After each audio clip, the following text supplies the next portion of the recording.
The day the factory shut down, the air in the small town changed.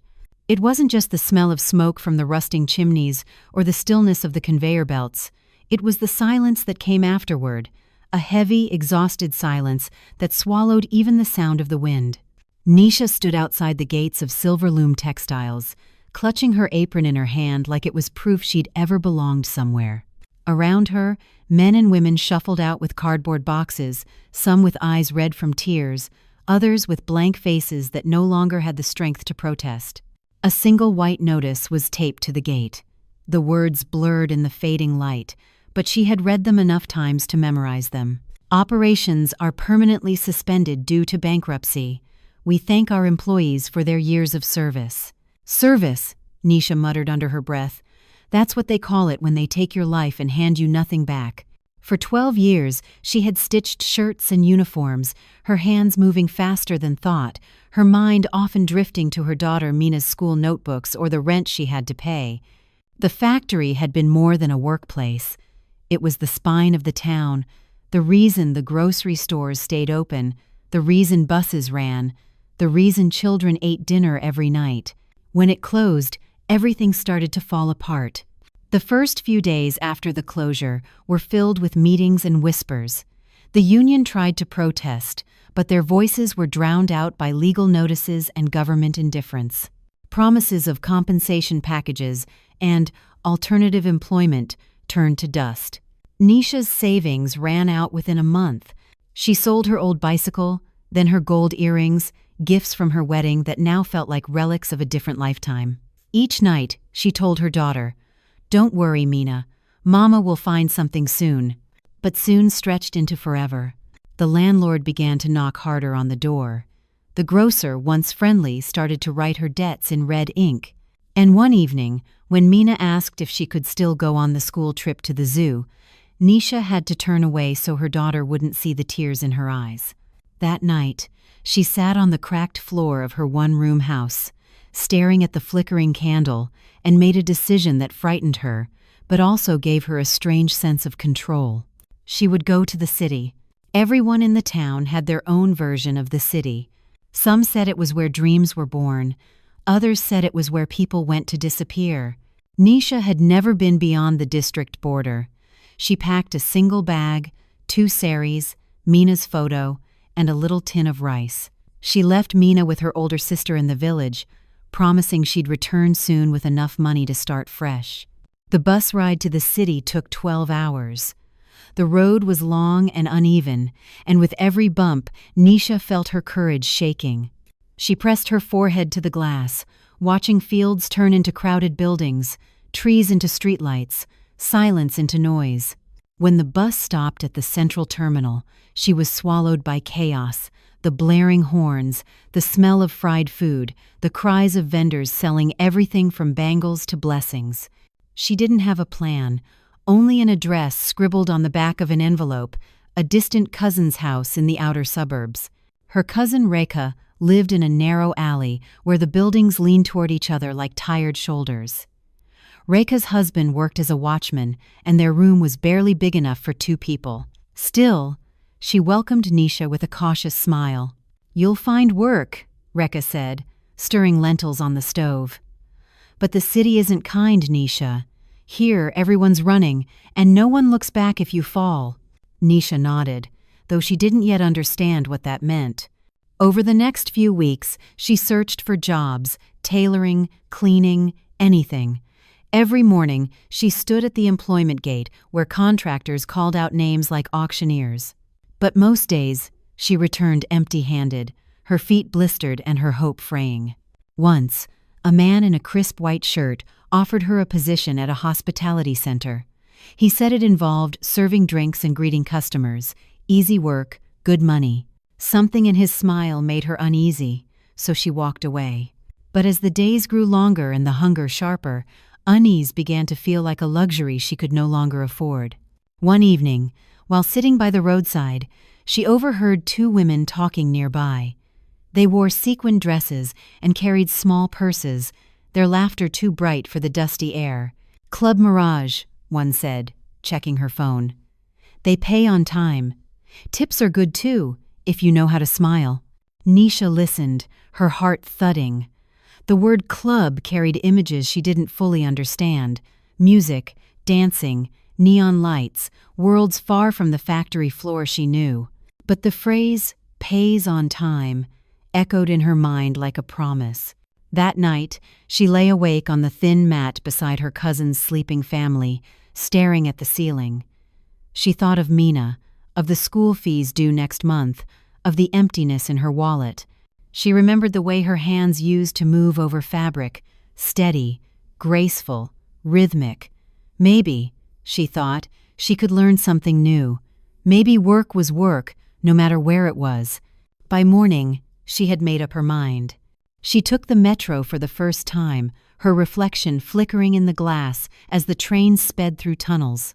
When she stepped out into the district known for its nightlife, the world changed again. Bright lights, tall signs, people dressed like they belonged to another planet. And there it was, Club Mirage. She stood at the entrance, hesitating as the doorman looked her up and down. Music pulsed from inside, a sound that felt alive, almost intimidating. "You here for the job?" he asked. Nisha nodded. He shrugged and motioned her in. Inside, the world glimmered. Mirrors caught the light and scattered it like stars. The air smelled of perfume, alcohol, and something bittersweet. Ambition, maybe, or desperation. A woman with dark lipstick and sharp eyes approached her. "You're new?" she said. "I'm Zara, the floor manager. We need someone who can move with confidence. Can you dance?" "I don't know," Nisha admitted, "but I can learn." Zara studied her for a moment, then smiled, not kindly, but knowingly.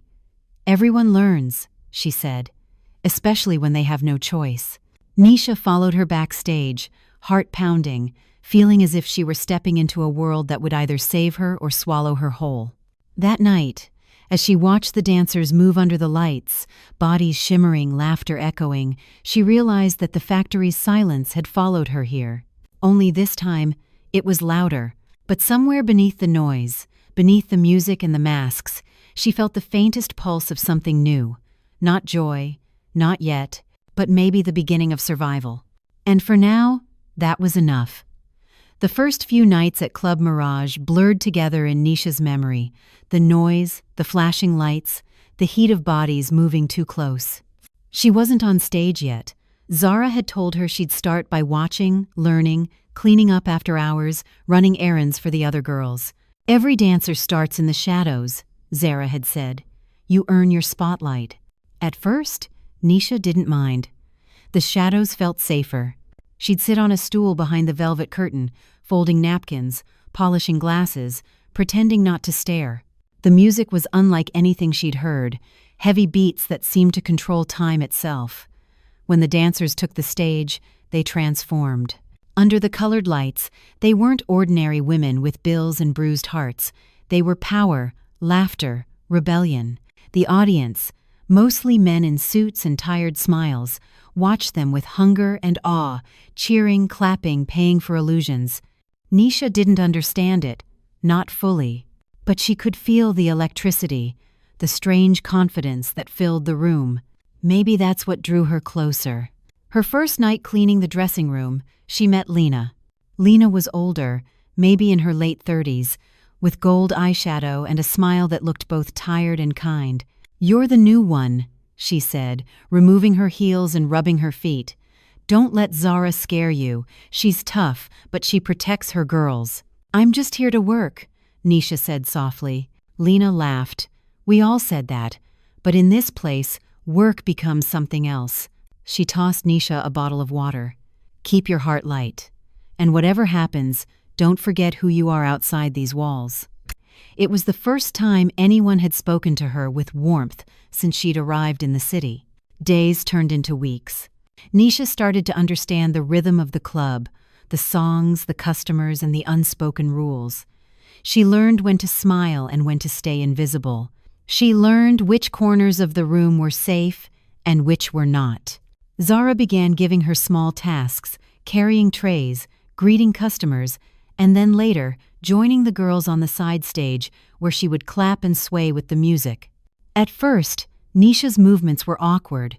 Her feet didn't trust the rhythm. Her body resisted the music, stiff with embarrassment. The other dancers laughed kindly, showing her steps, teasing her gently. But Lena stood beside her, whispering, "Don't think about how you look. Think about how you feel. Every beat is a chance to breathe." Slowly, something began to shift. For the first time in months, maybe years, Nisha's body felt alive. She had spent her life confined to machines, mechanical rhythm, endless stitching, repetition. But now, movement came from somewhere deeper. It wasn't art, not yet. But it was something that felt like release. The customers didn't know her name. To them, she was just the quiet one. But they tipped her because her shyness seemed mysterious. They asked for her smile, and when she didn't give it easily, they wanted it more. Nisha hated some of them, the ones who treated her like she was invisible until she danced. But she also realized that each night, every small stack of rupees she earned was another meal for Meena, another month of school fees paid on time. Each envelope she sent home became her reason to survive another day. One night, Zara called her into the back office. "I've been watching you," she said, lighting a cigarette. "You've got something. Not confidence, that comes later, but fire. You just don't know how to use it yet." Nisha didn't know what to say. Zara exhaled smoke and leaned forward. "Tomorrow night, we're short one girl. You'll take her place. On the main stage?" Zara nodded. "You'll do fine. Just remember, they're watching for a story, not perfection. Show them one." Nisha's heart raced. She wanted to refuse, but the thought of failure, of losing this chance, this income, terrified her more than fear itself. That night, Lena stayed behind with her after the others had gone. They practiced under the flickering light, music from an old speaker, movements that felt foreign to Nisha's body. Lena adjusted her arms, her hips, her expression. "You're thinking too much," she said. "You've survived harder things than this. Dance isn't about beauty. It's about strength disguised as grace." When the song ended, Nisha was sweating, her heart pounding. Lena smiled softly. "Tomorrow, they'll see you. Don't hide." The next evening, when Nisha walked onto the stage, the lights were blinding. The crowd blurred into faceless silhouettes. The music began, a slow rhythm that grew louder, faster, heavier. At first, she stumbled. Her hands shook. But then, she closed her eyes and thought of Meena, of the small hands that used to braid her hair, of the laughter that filled their home before everything fell apart. She thought of the factory, the gate, the notice, the silence. And she danced. Each movement carried her pain, her desperation, her hope. Her body moved not for the audience, but for herself, for every woman who'd ever been told her worth depended on obedience. When the music stopped, the room was quiet for half a heartbeat, then erupted in applause. Zara smiled from the corner. Lena clapped, her eyes shining. And for the first time, Nisha felt something she hadn't in years: control. After the show, as she sat in the dressing room catching her breath, Zara handed her a small envelope. "You're cut," she said. "You did well. Keep it up, and you'll have regular spots." Nisha opened the envelope, fingers trembling. The money inside was more than she'd ever earned in a week at the factory. "Thank you," she whispered. Zara's eyes softened. "Don't thank me. Thank yourself. You made them look and feel."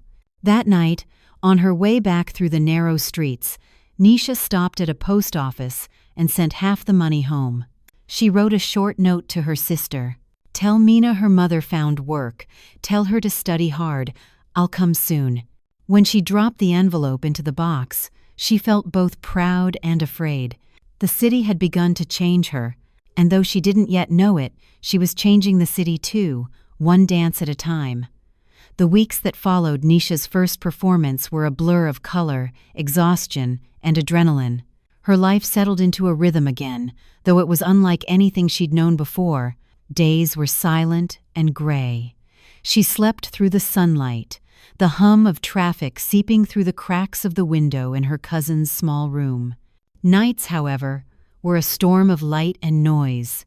At Club Mirage, she was no longer invisible. Zara began giving her prime slots on weekends.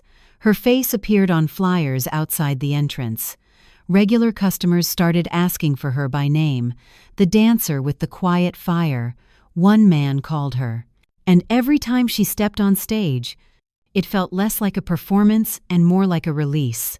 There was power in being seen, even if it came from strangers.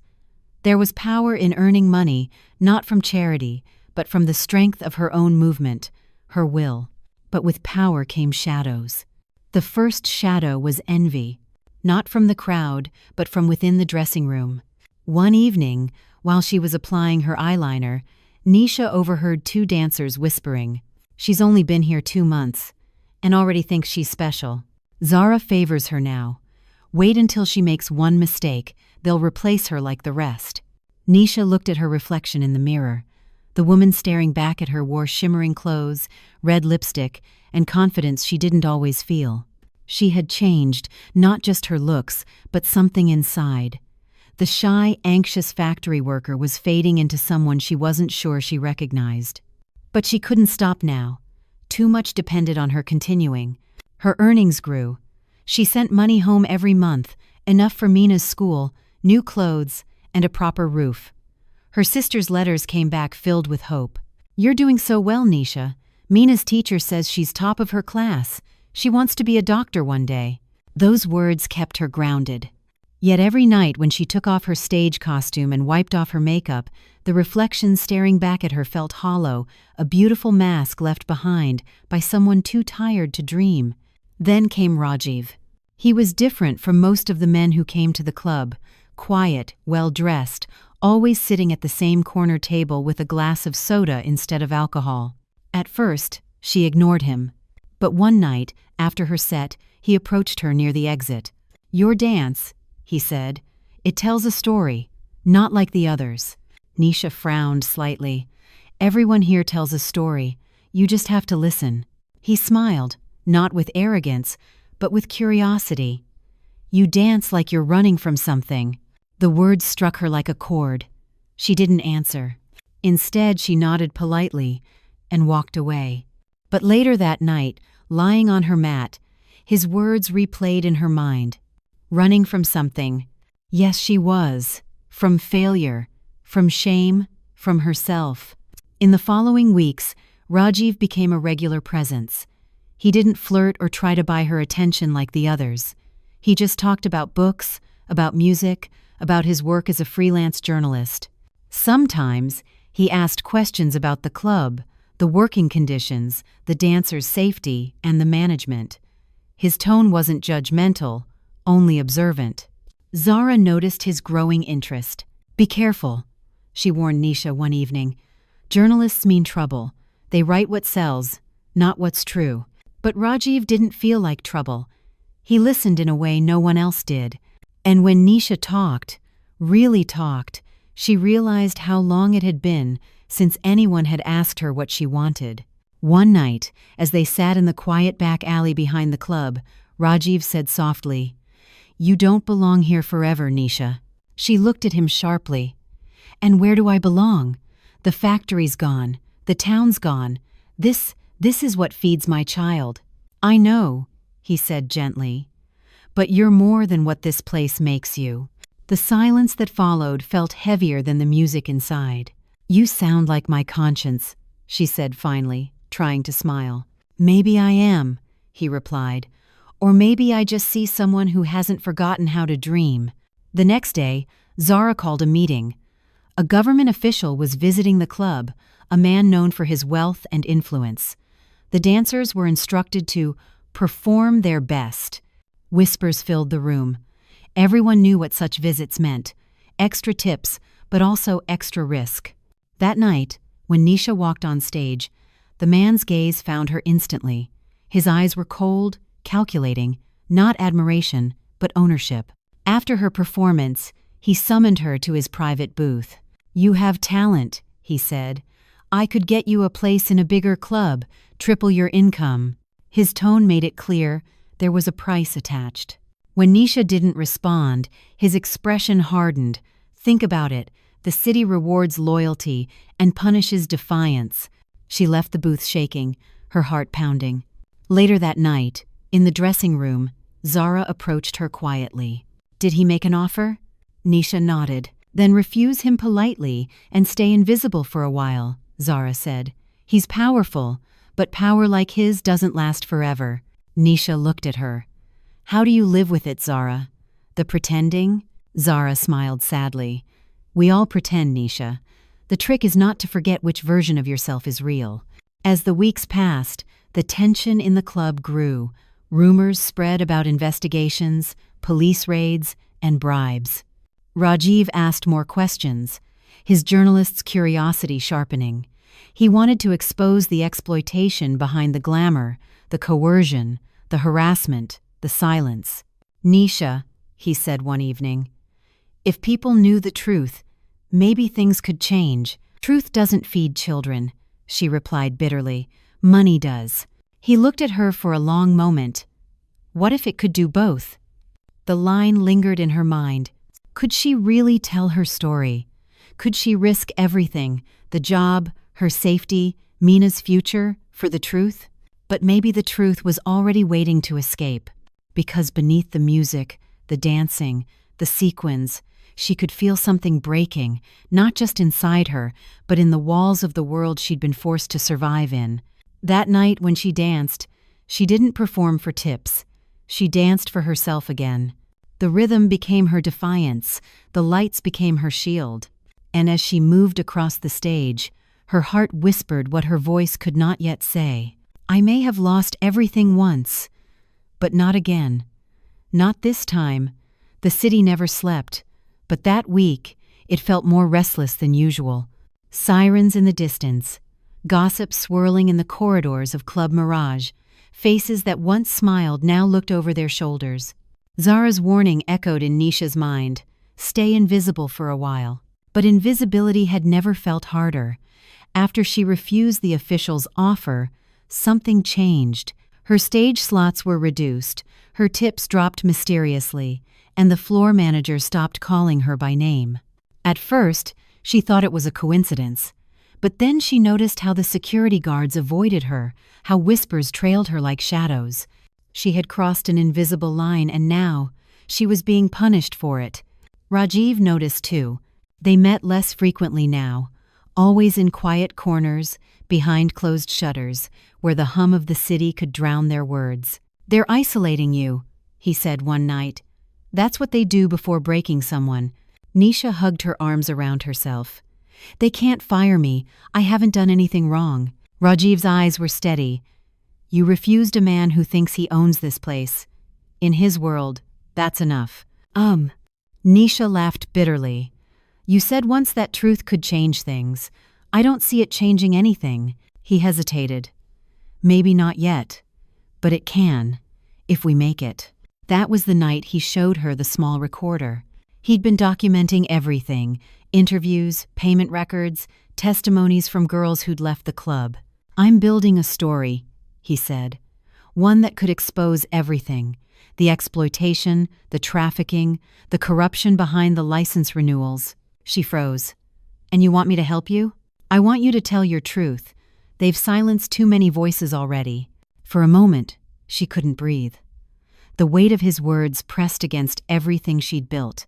The money, the survival, the fragile safety she'd carved out of chaos. What if they find out? She whispered. Then we'll protect you, Rajiv said. I promise. But promises in the city were fragile things, beautiful, but breakable. For days, she avoided him. She told herself it was too dangerous, that she had Mina to think of, that she wasn't brave enough to fight giants. But the longer she stayed silent, the more the silence began to suffocate her. She saw how new girls came and went, wide-eyed and desperate, believing the same lies she once had. She saw Zara arguing with men in suits behind closed doors. She saw bruises hidden beneath makeup. And one night, she found Lena crying in the washroom, clutching a torn dress. What happened? Nisha asked. Lena wiped her tears, forcing a smile. Nothing new. just the cost of keeping your job. That night, Nisha couldn't sleep. The truth wasn't a choice anymore. It was a weight she couldn't carry alone. When she finally called Rajiv, her voice trembled, but her decision didn't. "I'll talk," she said. "But not for revenge. For the others." Rajiv's relief was quiet. "That's all I need. Courage, not revenge." They met the next evening in a small cafe near the railway bridge, where no one from the club would go. Nisha spoke for an hour about the promises, the manipulation, the threats, the unspoken rules that kept everyone in fear. Rajiv recorded everything, his expression grave but respectful. When she finished, she felt both lighter and exposed, as if she had shed a skin she didn't know she was wearing. "What will you do with it?" she asked. "Publish," he said, "but carefully. I'll protect your identity." Nisha nodded.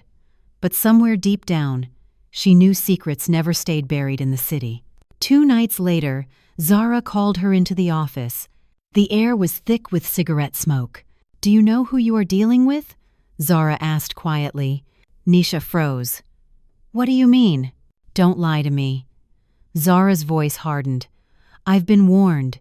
Someone's been asking questions. They say you've been talking to a journalist." Her throat went dry. Zara exhaled and leaned back in her chair. "Listen to me. I don't care what you've done. I only care that you stay alive. Leave the city, Nisha. Tonight." "But No, but..." Zara's voice cracked slightly. "You think I don't want this system exposed? I do, but I've seen what happens to girls who try. You'll vanish before your story prints." Panic clawed at Nisha's chest. She left the club that night without saying goodbye. The streets outside felt colder, sharper. Every passing car made her flinch. She went straight to Rajiv's apartment. "They know," she said, breathless. "Someone told them." Rajiv's face went pale. "Then we need to move fast." He grabbed his camera, the recorder, and a small stack of documents. "We'll send it to the paper tonight. Once it's published, they can't touch us." But before they could leave, there was a knock on the door. 3 heavy knocks. Nisha's pulse spiked. Rajiv motioned for her to hide, but she froze. The doorknob turned, slow, deliberate. "Open up," a voice demanded. Rajiv glanced at her, then opened the door a crack. 2 men in plain clothes stood outside. One of them flashed a badge, police. "Rajiv Mehta." "Yes. You're under investigation for defamation and unauthorized recording. Step aside." Nisha's breath caught. They knew everything. Rajiv tried to protest, but the officers pushed past him. One of them looked directly at Nisha. "You should go home," he said coldly. "The man you're trusting won't be able to help you anymore." They took Rajiv that night. Nisha hid for 2 days, terrified. Zara was right. The city punished defiance, but fear eventually gave way to fury. She couldn't disappear. Not now. Not after everything. Rajiv's arrest only confirmed what she'd known all along. Silence served the powerful. She went back to Club Mirage one last time, not to perform, but to confront. The club was quieter than usual that evening, but the tension was thicker than smoke. When she walked in, every head turned. She went straight to the private booth, the same one where the official had made his offer. He was there again, laughing with his entourage. She stopped at his table. "I have nothing left to lose," she said clearly. "You can threaten me, but you can't erase me. My story will reach people, even if I have to scream it into the streets." For a moment, the man's smile faltered. He leaned forward, eyes cold. "You think anyone cares about a dancer's story?" Nisha held his gaze. "Not until it becomes every woman's story." Then she turned and walked out, past the guards, past the lights, past everything that had once defined her. Outside, the night air hit her like freedom. The fear hadn't vanished, but it no longer ruled her. She didn't know what would happen next, if Rajiv would be released, if her testimony would ever be published, if justice would ever come. But for the first time, she wasn't running. She was standing. The days that followed felt like walking through fog. News spread quickly, first as whispers, then as rumors, and finally as headlines. It began with a leaked blog post from an anonymous account. The post contained excerpts of Nisha's testimony and snippets of Rajiv's recordings. Within hours, the article went viral. Inside Mumbai's hidden world, the truth behind the nightlife industry. Nisha's name wasn't mentioned, but those who knew him knew. And soon enough, others came forward. Dancers, waitresses, cleaners, even bouncers, each confirming fragments of what the story had revealed. The city woke up to its own hypocrisy. Some readers were outraged, others dismissive. Some praised the women's courage. Others accused them of seeking attention. But something undeniable had shifted. For the first time, people were listening. Meanwhile, Rajiv was released on bail, thanks to pressure from his editor and a few activists who caught wind of the story's suppression. He called Nisha the moment he could. "They can't bury it anymore," he said. His voice was hoarse but alive. "You did it, Nisha. You made them listen." She didn't feel like a hero. She still lived in the same cramped room, still worried about rent, still avoided walking alone at night. But when she saw the article shared by students, social workers, and even a few celebrities online, something inside her shifted. For years, she'd danced for survival. Now, her truth had danced its way into people's hearts. One evening, Zara appeared at her doorstep. She looked different, tired, yes, but softer. There was no scolding this time, no urgency in her eyes. "You didn't leave," Zara said. Nisha shook her head. "No, then you're either very brave," Zara smiled faintly, "or very foolish." "Maybe both," Nisha said quietly. For a moment they just stood there, two women on different sides of the same struggle, bound by understanding. Zara sighed. "They shut down the club for renovation. But we both know it's more than that. Investors are nervous. Some of the staff got severance pay. Some didn't. I don't know if I'll have a job next month." "I'm sorry," Nisha said. "Don't be." Zara's gaze softened. "You did what I couldn't. You spoke." Before leaving, she placed a folded note in Nisha's hand. "If anyone threatens you again, call this number. They'll help." Nisha unfolded it after Zara left. It wasn't a lawyer's number. It was for a women's organization, one she'd seen mentioned in Rajiv's notes. Maybe, she thought. That's where the next chapter began. Weeks later, Nisha visited the NGO. The office was small, cluttered with posters about women's rights and education. A volunteer greeted her warmly. "You're the dancer, aren't you? The one from the story?" Nisha hesitated but nodded. The woman smiled. "We've had 10 calls this week from women who said they found courage because of you." Nisha felt tears sting her eyes. "Because of me?" "Yes. They want to learn, work, start over." In that moment, the exhaustion, the fear, the humiliation, it all felt worth it. The scars hadn't disappeared, but they had meaning now. Months passed. Life began to stitch itself back together in unexpected ways. Rajiv's story was nominated for a National Journalism Award. He insisted that the recognition belonged to the unnamed voices who spoke when silence was safer. He met Nisha often, sometimes to discuss the ongoing investigation, sometimes just to talk. Their connection was no longer built on interviews or strategy. It was quiet companionship, two people who had walked through fire and come out different. One evening, they attended a small event at a community center. The NGO had organized a performance night, music, poetry, and dance, by women from marginalized professions. The lights dimmed. A group of girls took the stage, performing a contemporary piece about freedom, survival, and resilience. Every movement told a story of hands breaking invisible chains, of bodies rising from the ground, of women refusing to disappear. When it ended, the audience erupted into applause. Nisha found herself standing, clapping through tears. A little girl beside her tugged her sleeve. "Auntie, were you ever a dancer too?" Nisha smiled softly. "Yes, sweetheart, I was. Will you dance again?" She looked at the stage, then at the child's bright eyes. "Maybe not like before, but yes, I'll always dance." The following week, the NGO offered her a position as a mentor.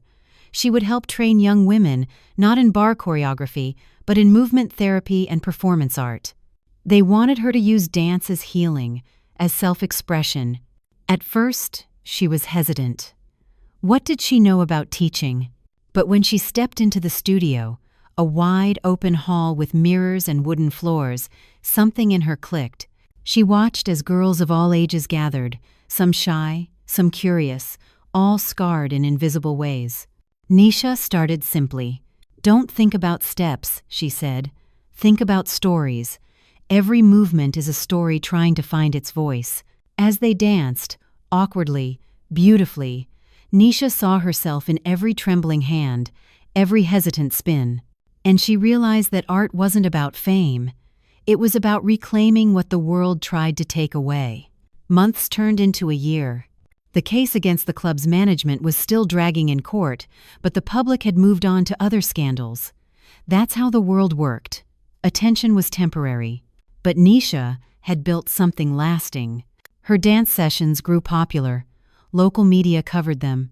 Donations started coming in. One day, a journalist, not Rajiv, asked if she wanted to go public, reveal her real name and story. She thought long and hard. Then she agreed. The article was titled, "From the Stage to Strength, the Dancer Who Taught Women to Rise." It wasn't sensational. It wasn't pitying. It was honest. And when she read it, she finally felt seen. Not as a victim, not as a spectacle, but as a woman who fought back. On the night of the article's release, she stood alone on the NGO's terrace, watching the city lights flicker below. The same city that once swallowed her had now become her audience. She thought of Meena, who was now in college, studying journalism, inspired by Rajiv, mentored by Nisha. She thought of Zara, who had left the club and opened a small cafe near Bandra, where former dancers could work safely. She thought of Rajiv, who still sent her articles to review, his words sharper, his heart softer. And she thought of the girl she once was, frightened, desperate, waiting in a line of auditioning dancers. She closed her eyes and whispered, "You made it." Then, softly, she began to dance, not for applause, not for money, but for memory. Her movements were slow, deliberate, alive, every turn, every breath, every lift of her arms carrying the story of a woman who refused to be erased. In that dance, there was no stage, no audience, no fear, only truth, raw, unfiltered and free. The city still roared beneath her, chaotic and indifferent. But somewhere among the noise, her rhythm pulsed on, the heartbeat of every woman who dared to rise again.